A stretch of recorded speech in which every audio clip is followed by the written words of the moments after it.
This is going to be a step up or driving through my heel into a push off, more for my quad and hamstring and glute contracting together. So previously I did the single leg deadlift. This would be more of a higher box. We'll start on something a little lower because my biggest concern as I start to go into these heights is watching me from the front. I'm really going to pay attention to a few things. One is going to be the way that this person controls the positioning of their knee and the arch of the foot. So I don't want to take someone into this higher step, even at this lower step, I see them collapsing inward, right? So a patient's going to start off seeing if they can first lightly engage the big toe to stop the arch of my foot from collapsing in, and lightly pull this knee outward, just to where I feel like I'm going slightly beyond my foot. And then from this position, I want to drive through my heel as I take my head straight up towards the ceiling. And then as I come back down, I'm going to reach this leg behind me and try and sit more onto this heel as I slowly come down. Same thing on the descent, watching that this doesn't start to happen, and then I'm able to keep this control, pulling my knee out to the side as I come down.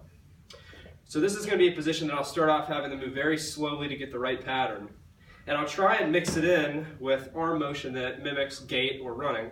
So if this leg is back, this arm will be forward. And then as I come up, driving through this heel, head up towards the ceiling, I'll hold for balance, and then slowly coming back down. You'll see that this leg and my head move in opposites, so I can sit onto this heel. So as you can see from the side, my trail leg back, that arm is forward. So I'm going to push through this heel, and you'll see as my knee, I'm trying not to do a ton of this. So I really want to try and drive more through my heel, so it's more of an upward motion as opposed to a trunk leaning forward, which is going to be a common compensation to get momentum to throw me up there as opposed to be able to drive through my hip straight up towards the ceiling. And then once again, I want to try and keep the timing of this non-weight bearing leg and this arm together as they come back, head and foot going opposite, so I can sit onto this heel. Coming up, coming back down, slow, okay?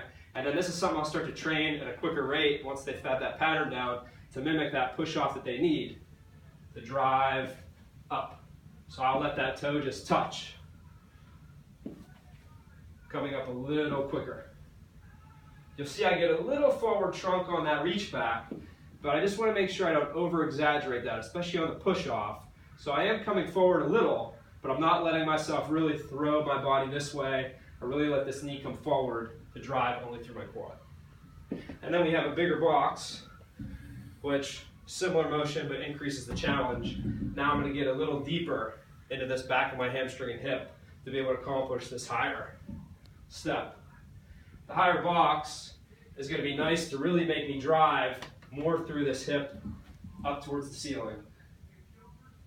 And then once again, once this pattern is good, I'll start doing that same quicker motion, driving up through.